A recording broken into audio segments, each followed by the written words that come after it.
Tonight on CTV News at 6, using public money for private interests. They're major funders of this, major enablers of this plan. Who should pay to improve Edmonton's city centre? I do support downtown revitalization, but I will not support a bad deal. Behind the scenes.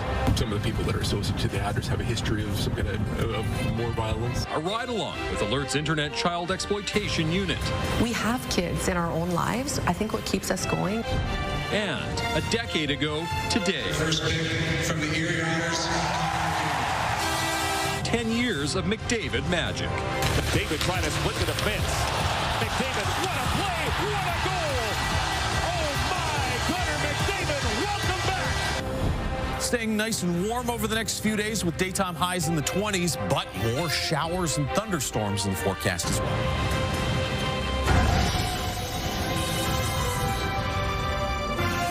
CTV Edmonton, local breaking news with Jeff Hastings.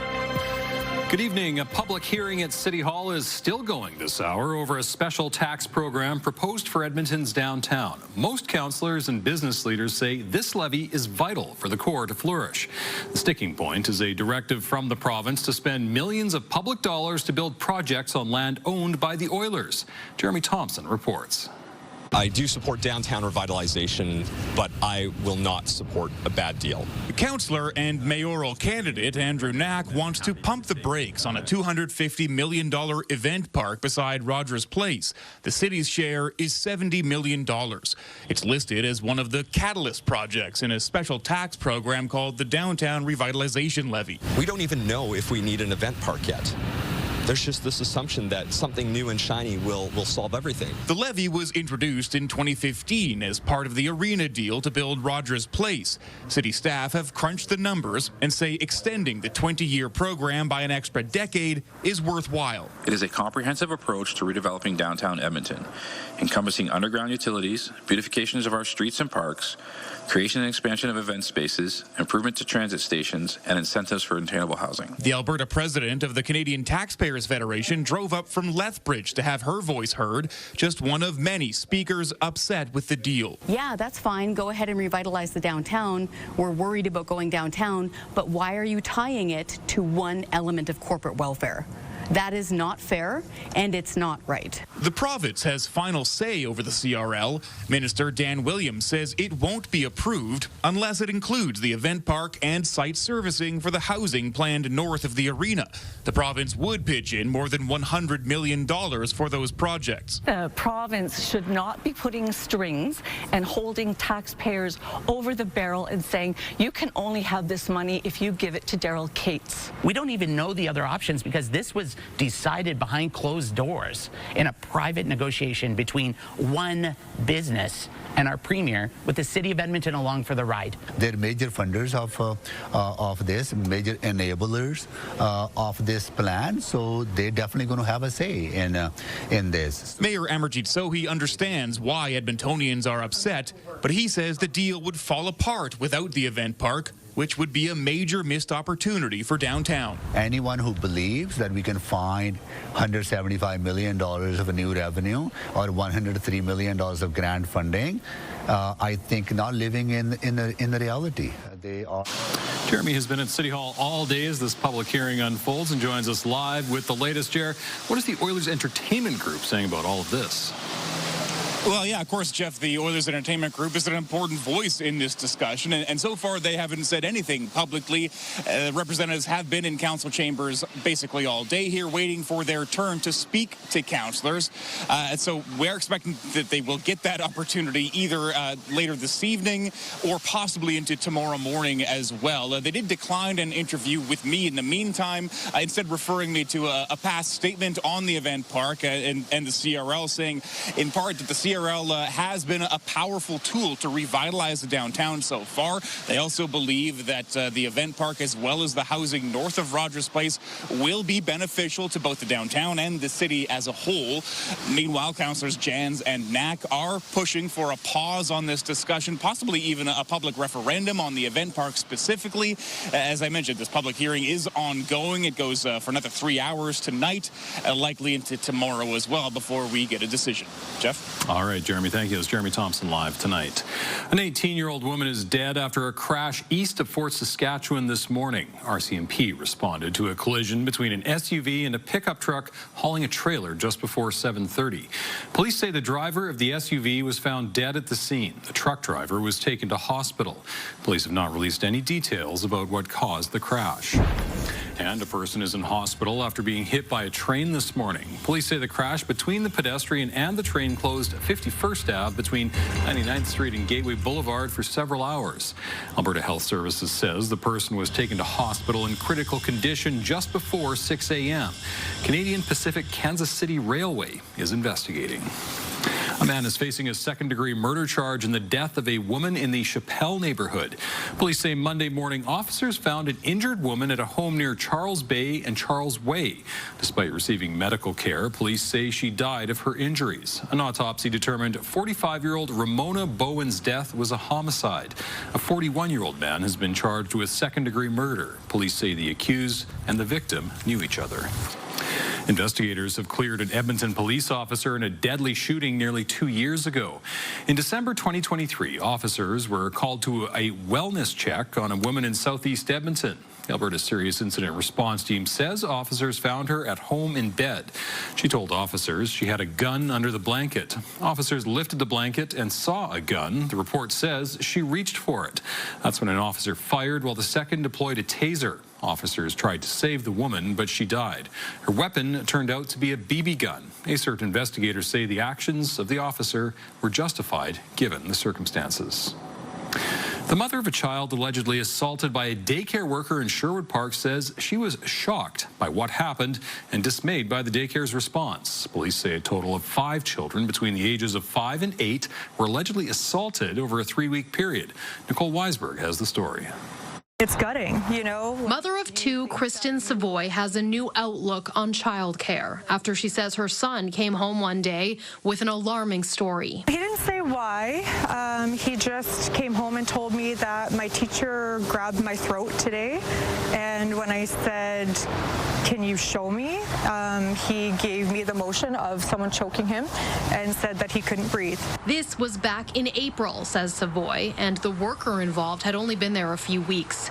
Afterwards, she decided to contact parents of other kids at the center. And all of these children came back and told their parents the exact same thing, that they were being slapped in the face, in the head, and in the back. The families brought the issue to police. RCMP began investigating with the help of the Zebra Center. Police identified 5 victims and earlier this week announced 5 assault charges had been laid against 21-year-old Navam Sharma. We haven't heard anything from her other than the fact that they're saying that there's no proof. Savoy's son is now at a day home, but she has lingering concerns about the daycare. She says a day after she notified management about her son's assault, she saw Sharma working there. In that moment, I refused to leave the daycare until she was removed. RCMP say Sharma was put on administrative leave a week into its investigation, and she stayed on leave until her arrest.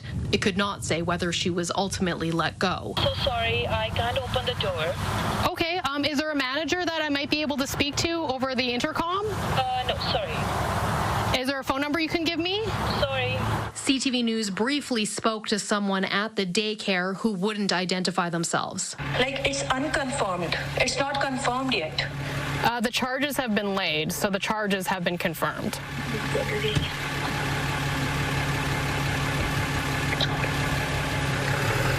Actually, sorry, we have nothing to say. The daycare did not respond to a follow-up email asking whether Sharma had been fired and how it ensured kids' safety following the initial complaint. Lavoie coming away from this with some advice to parents. Even if you think everything is okay and you think you trust the people watching your child, just ask the questions. None of the allegations have been tested in court. Sharma is scheduled to appear there next month. Nicole Weisberg, CTV News, Edmonton. RCMP say none of the children had serious injuries or required medical attention. The Energy City Cactus Rats Baseball Club says it is still determining if its ballpark could open this year. This is what the Energy City Metro Ballpark looks like right now. Construction started back in 2023 and has faced a series of setbacks. The baseball club had promised it would be playing there 2 days ago. Instead, this year's home opener will be played at Henry Singer Ballpark in Spruce Grove on July the 5th. So far this season, the team has played all its home games at opposing team stadiums. The club says an evaluation of the ballpark will be completed in the upcoming days, and an update is expected next week. A new mobile hydrogen fueling station to support the City of Edmonton's hydrogen vehicles is now operational. The city says the fueling station produces hydrogen to service its light, medium, and heavy-duty fleet vehicles. The city is calling it the first of its kind in Alberta and a step towards its goal of establishing hydrogen as a practical fuel option. The province spent nearly $7 million on the pilot project as part of the Alberta Zero Emissions Fleet Fueling Initiative. It's a chance to test what's possible and to collect Alberta-specific data and insights that will help future projects like this advance. The fueling station is at the City of Edmonton's Fleet Services facility in Ellerslie. The city says it plans to open a second station in 2026. Local organization HIV Edmonton is being recognized for its contributions to the HIV/AIDS movement in Canada. 12 Edmontonians living with HIV were recognized today with the King Charles III Coronation Medal. The medal honors Canadians who do impactful work in advocacy and charity work. HIV Edmonton hopes the recognition will serve as a way to lessen the stigma around those living with HIV and AIDS. Making sure people who have HIV have equal access to employment. People need to know that living with HIV is not a death sentence anymore. We have an organization. There's lots of support here. You can get tested and go on with your life and be powerful contributors to our city and our country. Each recipient has contributed to the HIV/AIDS movement through education and by sharing their stories, putting a name and face to HIV and AIDS. The government is inviting Albertans to visit the legislature this Canada Day for its annual celebration. There are 4 performance areas. Each has a number of different musicians and performers. The main stage will also feature a performance by the McDavids from 4 to 5 o'clock. There are crafts and other activities for kids. Visitors can also tour the legislature and the library. Apparently, that's where you can find a 56-year-old hamburger. Canada Day celebrations at the Ledge go from noon until 5. All right, first check on weather, Josh. A few showers out there. Yeah, it's really scattered and nothing like the storm that we saw blow through parts of the south and the eastern parts of the Edmonton region right about this time yesterday. But some hit and miss showers and thunderstorms. We'll show you that on the radar map in a moment. We're at 20 degrees right now. The shower that moved through downtown has knocked temperatures back about 4 degrees from where we were an hour ago. We actually got to 25 for a daytime high today. That's the warmest day we've seen since June 9th. So it's been about 2.5 weeks since we had a 25-degree day here in the city. Only 2 degrees above average. There's a look at the temperature calendar. Yeah, it was close last Monday, Tuesday with highs of 24, but it was 2 weeks ago Monday that we had a 25-degree day. Should see another low to mid 20 day tomorrow and mid to uppers on the way for early next week. But this is what it looks like outside right now as things have cooled off with the increased cloud cover. And you can see that shower off in the distance there. It's right now over parts of northeast Edmonton and the Yellowhead. You'll notice a couple little splotches of yellow. Heard from Paul in Westwood in north central Edmonton. Some good rain and a little bit of small hail with that. No lightning, though. There are some thunderstorms throwing some lightning off to the southeast and east of the city, but that will continue to track away from Edmonton. You can see there's a bit of a break before the next batch of showers and thunderstorms through the foothills, which I think will fall apart before they hit the city. So over the next hour or two, parts of the city will see some hit and miss precipitation, but then just partly cloudy overnight tonight. We'll drop to about 13 degrees tomorrow morning and 23 or 24 for a high tomorrow afternoon. And just like today, a chance of a shower or thunderstorm. A little wetter to start the weekend. We'll talk more about that in just a few minutes. Thanks, Josh. Stay with us. Coming up, CTV's Nicole Lampa goes on a ride-along. We work a lot with Homeland Security in the United States, FBI, An in-depth look at how the officers who investigate online offenders operate. Programming brought to you by James H. Brown Injury Lawyers, the heavy hitters of injury law. Programming brought to you by Century Casino, 3 great locations, Edmonton, St. Albert, and Century Mile.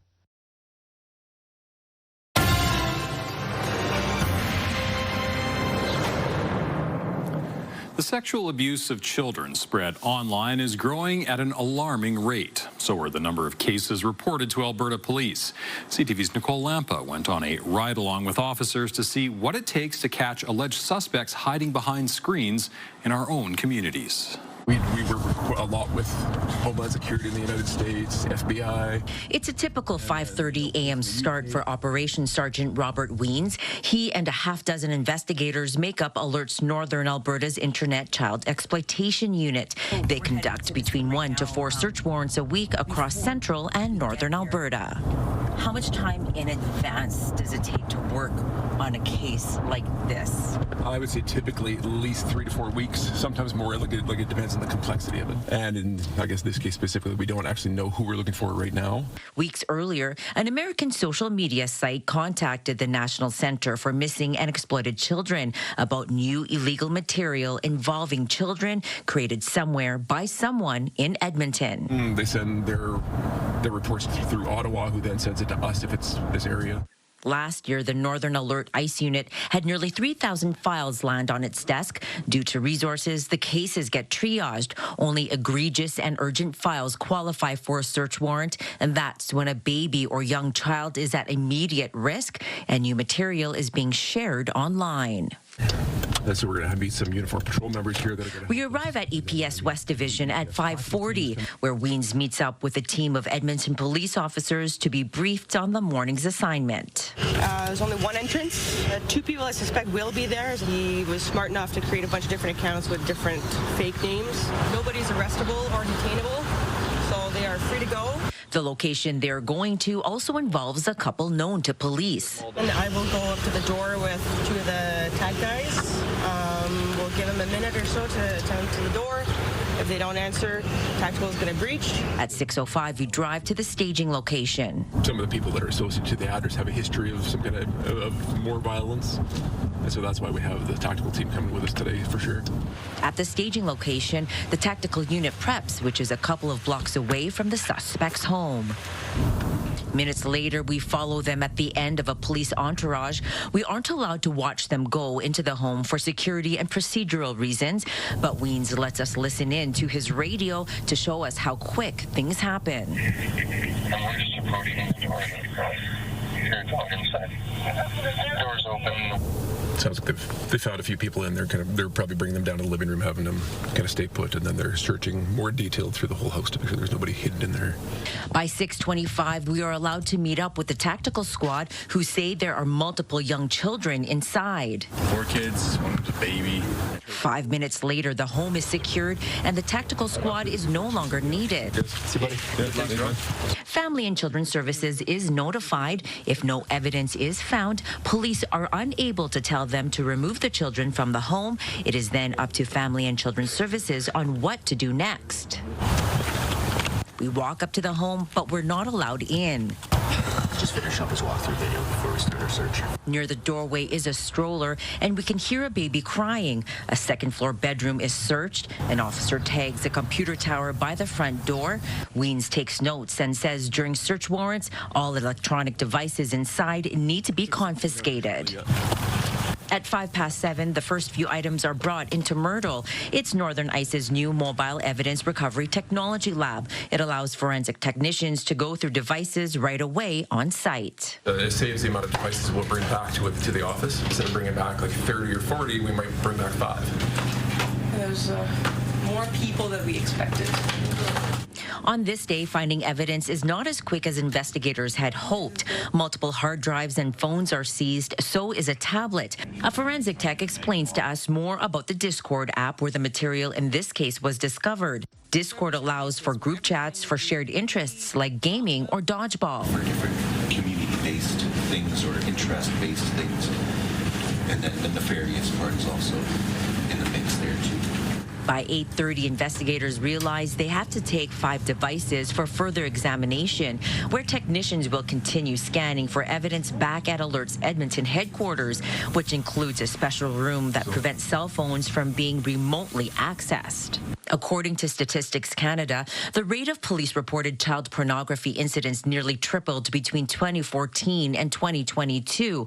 Alert ICE deals with cases ranging from accessing or making child pornography, child luring over the internet, voyeurism of victims under 18, and the child sex trade. In Alberta last year, nearly 5,400 files were started with the ICE team, which led to 131 people charged with 564 offenses. Of that, the Northern ICE unit were given about 3,000 files. 48 people were charged with 266 offenses. Staff Sergeant Allison Church says the rise in caseload is difficult to deal with. These aren't investigations where at the end of the week we can say, all right, we're done, we're going to come back to a fresh Monday. We're not. These investigations, these files, these reports are always there. The investigation from the ride-along we were on is ongoing, and so is the ICE team's work as they continue to sift through the growing number of files and prep for the next day's search warrant, knowing what they do saves children from in-person and online predators. I'm a mother. You know, we're parents, we're aunts, we're uncles. We have kids in our own lives. I think what keeps us going is that's who we're here for. When an ICE investigation leads to charges, officers like Sergeant Weens give what they find to the courts, hoping justice prevails. Statistics Canada says between 2014 and 2021, 72% of adult court cases linked to child exploitation have resulted in a guilty decision. Nicole Lampa, CTV News, Edmonton. Still ahead, McDavid's biggest moments. Their first pick from the Erie Otters. Look back from that draft pick 10 years ago to now. Some more scattered showers and thunderstorms out there this evening, tomorrow evening, and then a wet start to the weekend. But sunshine for Sunday, Monday. Forecast next. Programming brought to you by Federated Co-ops. Find your summer sweepstakes. Unlock your chances to win at your local co-op. All right, let's talk about why the sun changes color at different times of the day. Specifically, why does it turn a little more red in the morning and in the evening? Well, when the sun is directly overhead, it's traveling through less of the atmosphere than it is as you head into the evenings or the morning hours, right? There's more atmosphere that it has to cut through when it's on that angle. So as it's closer to the horizon, blue light has a shorter wavelength. And so as it goes through more of the atmosphere, that gets scattered out. And what's remaining is the red light. That's what gets through as it has that longer wavelength. And so you not only get redder suns in the morning and in the evening with sunset, but also this is what happens when you have wildfire smoke and all of that hazy atmosphere is scattering out the blue light. And what's left is the red light. Programming brought to you by the Alberta Teachers Association. Strong schools equal a strong Alberta.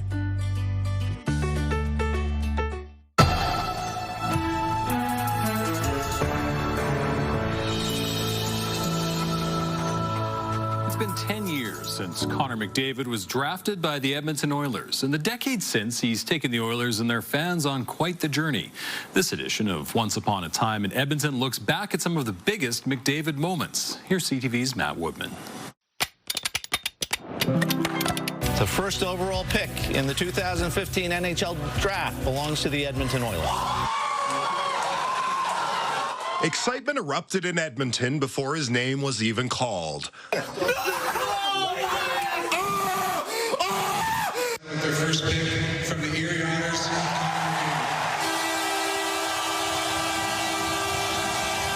From Erie to Edmonton, Connor McDavid was now an Oiler. It was just so exciting to hear your name called and go through all that, and yeah, it was unbelievable. Now that it's finally happened, and I'm an Edmonton Oiler, I couldn't be more proud. Like his signature stride, McDavid Mania was kicking into high gear. The fans couldn't wait to greet him during his first practice at Rexall. No, never like that. It was pretty funny just skating around, shooting him in the open net, and they were celebrating, so it's funny.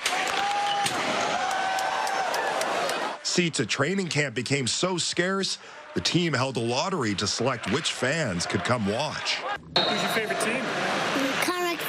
McDavid. I'm impressed so far. So You already bought his jersey.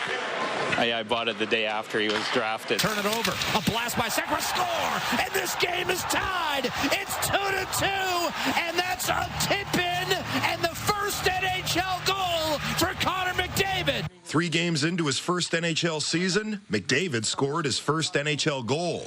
Not the sweetest, but still significant. That's pretty special, obviously. I mean, it's something that I'll remember for the rest of my life. So I was excited, but a lot of it was relief. It's just the pressure that there is these days. So it felt good. 13 games into his rookie season, McDavid suffered an injury that kept him out of the lineup for nearly half the year. He made his comeback in spectacular fashion. McDavid trying to split the defense. McDavid, what a play! What a goal! With moves like that, McDavid had proven he could slip away from the toughest defenders. That picture was a little bit weird. Adoring fans, though, presented a new challenge. I don't know how you're supposed to feel comfortable when they're holding you like that. So I was pretty much in a death grip. So I was trying to get on the plane as fast as I could. In 2017, this couple bumped into McDavid at the airport and couldn't resist getting a picture with their favorite player. Looking back at it now, it feels like a mom being so proud of her son, because I do that with people that I really care about or I admire. Showing just how much McDavid means to Oilers fans and the city. We'll have more McDavid moments tomorrow. If you'd like to watch some extended videos from 10 years ago when McDavid was drafted, head to CTV News Edmonton.ca. Meanwhile, billboards have gone up in the 6 Canadian cities with NHL teams thanking fans for supporting the Edmonton Oilers during the playoffs. Explore Edmonton is behind the nationwide campaign and put up billboards in Calgary, Vancouver, Winnipeg, Toronto, Montreal, and Ottawa. They thank the city for cheering on the Oilers and cheekily say they won't tell their hockey team. The organization says it's seen an extra 20,000 website visits since the billboards went up on Monday.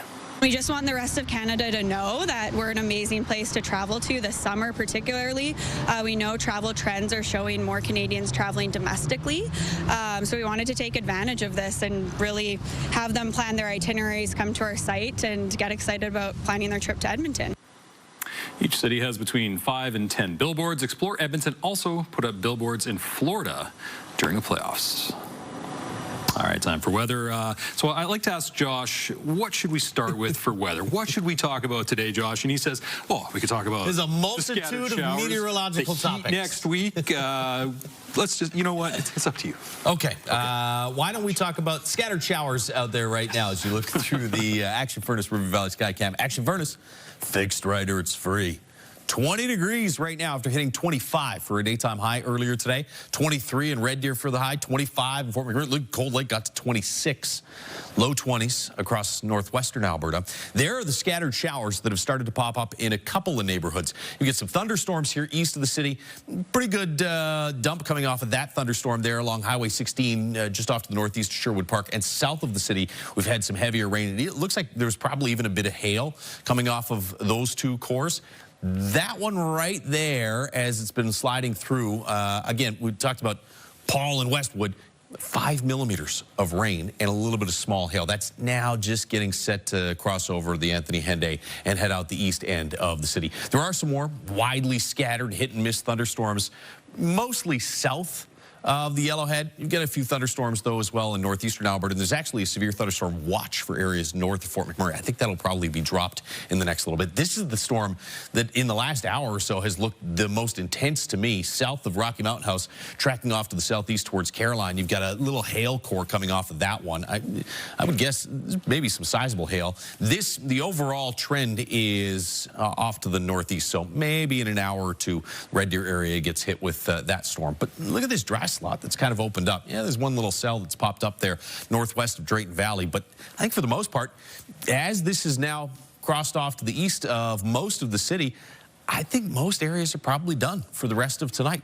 There might be one or two little brief scattered showers that go through, but by the time you get to 9:10, it's all shutting down around the Edmonton area, and skies should be clearing. Sunshine tomorrow morning, just like today, and just like today, in the afternoon, you get some clouds and some scattered thunderstorms once again. And just like yesterday and today, some neighborhoods will get hit harder than others. Some will get completely missed, and it's impossible at this point to tell you exactly where those are going to pop up at any given time. But they will be in the area late tomorrow afternoon, early tomorrow evening. Watch how this gets a little more organized from Edmonton south towards Red Deer overnight into early Saturday morning. And so I think we've got some periods of rain as opposed to just scattered showers to start the day Saturday.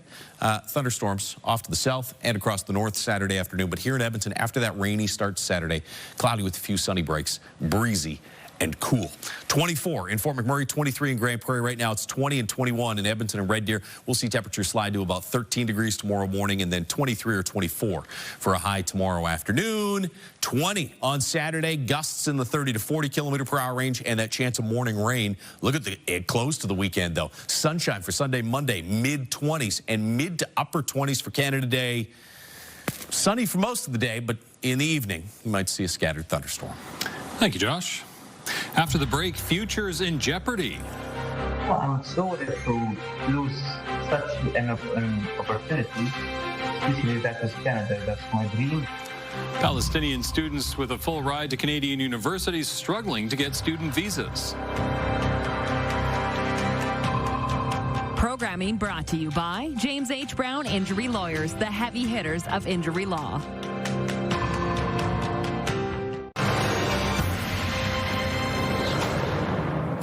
Many Palestinians in Gaza are desperately trying to escape the conflict, including students with full scholarships to Canadian universities. As CTV's Heather Wright reports, visa delays are preventing them from studying here. Twisted metal and debris. This is what it looks like in Gaza City after an Israeli airstrike this morning. It's near where 19-year-old Tawfiq Abed lives in a small room with nearly a dozen other people. I'm displaced. My house is in a dangerous area.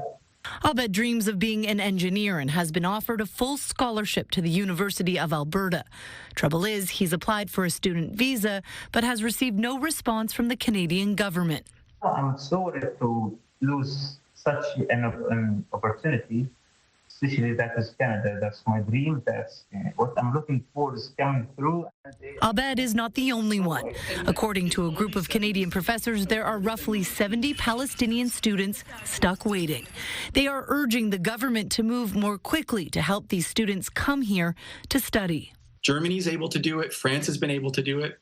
They provided safe passage for students. They've expedited visas. It is punitive, and there's no reason why we can't do the same in Canada. Part of the challenge for the students still in Gaza is providing biometrics, such as fingerprints and a photo. But others say they submitted their completed applications over a year ago and have heard nothing. We're not asking for them to skip the line. We're not asking for shortcuts.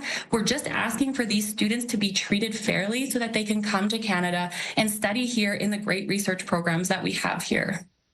CTV News has reached out to the Ministry of Immigration, Refugees and Citizenship multiple times. They have not yet responded to our questions about why it is taking so long to process these applications. Heather Wright, CTV News, Toronto. Canada's Foreign Affairs Minister Anita Anand says Canadians in Israel, the West Bank and Iran should register with the Government of Canada. Approximately 800 Canadians have reportedly departed from Israel, the West Bank and Iran. In Ottawa, the Senate has passed the Liberals' major projects legislation.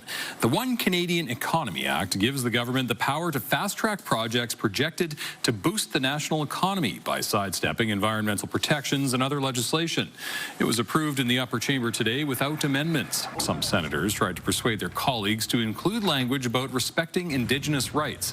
Several Indigenous leaders wanted the bill's passage slowed to give their communities more time to suggest changes and review the legislation with lawyers.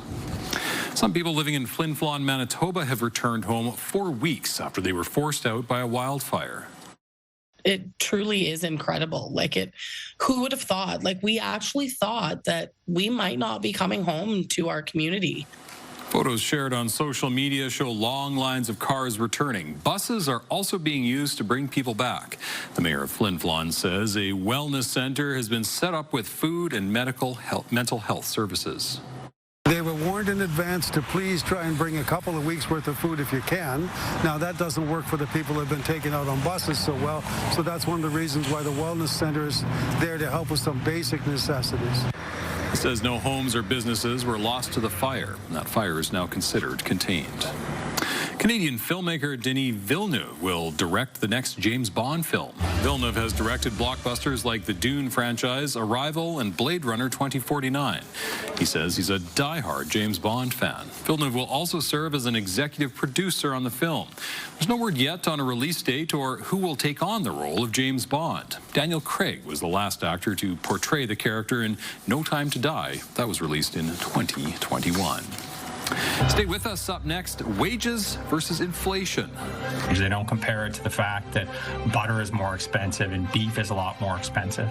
While many Canadians are still feeling the pinch despite wage increases outpacing inflation. And there is a live look at downtown Edmonton City Hall there, a busy place tonight as a public hearing on a community revitalization levy starts to go into a second day. Stay with us.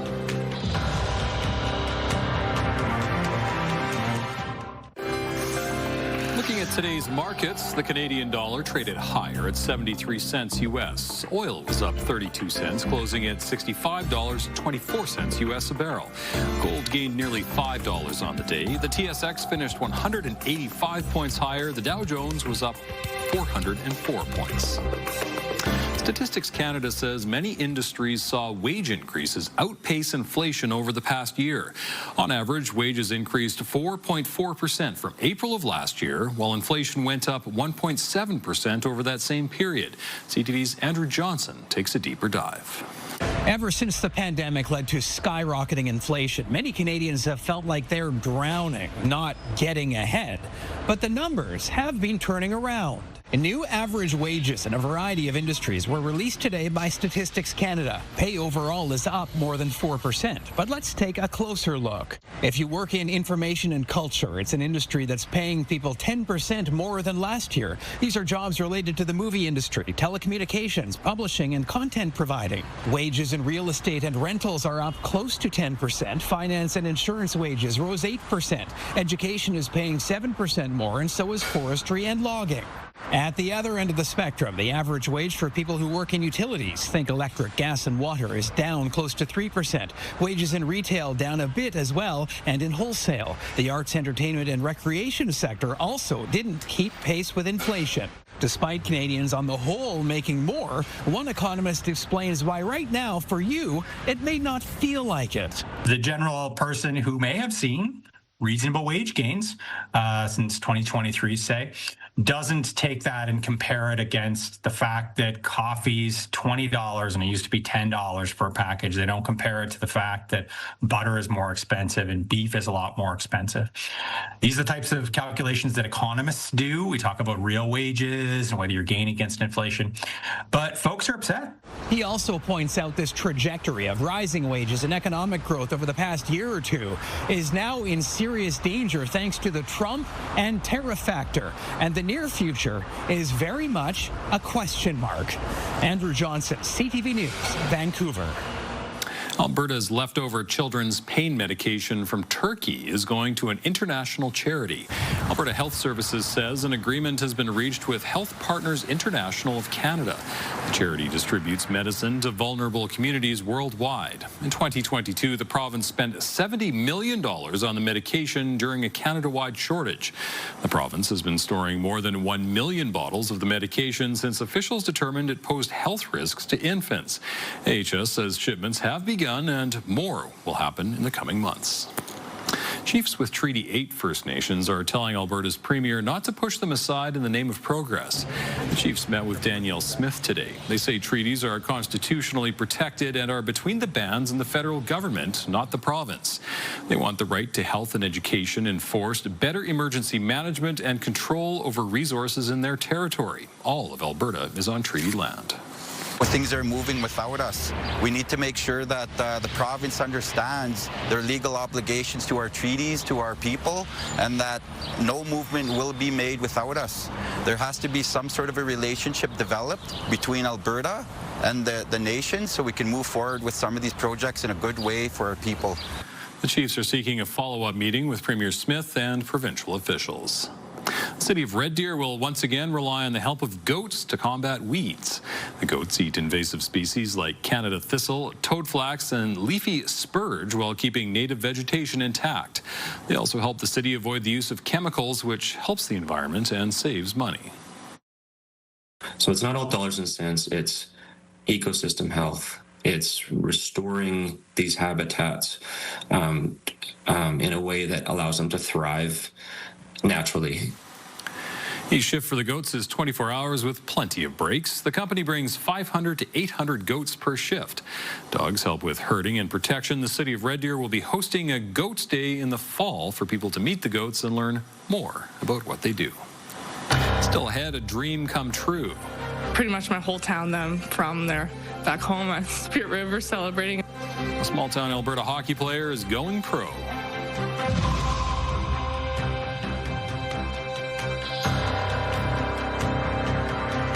We've got another great night of entertainment coming up right here on CTV, starting at 7 with E-Talk.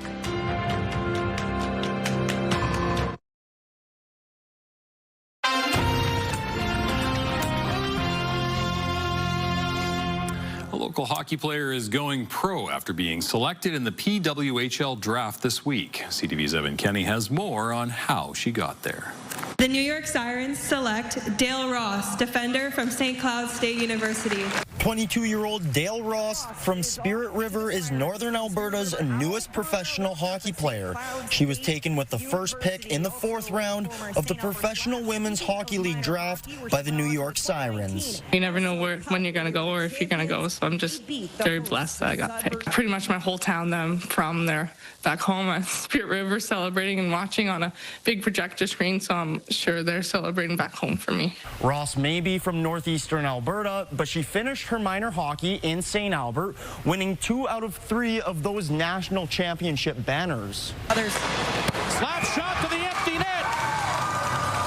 And Dale Ross will put it home. Even scoring the final goal at the national tournament in 2019. Her success is not shocking to her minor hockey coach.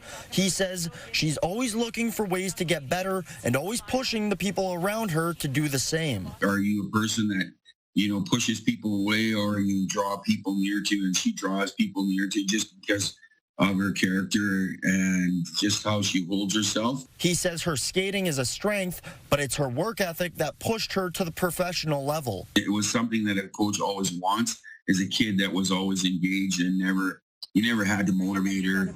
Even now, as she's recovering from ACL surgery, Ross is still working on her craft. Anything I can that's within my control I can do. It's going to be fun to play hockey. I'm just excited to play with them. Ross was one of 17 Canadians and 2 Albertans taken in the draft.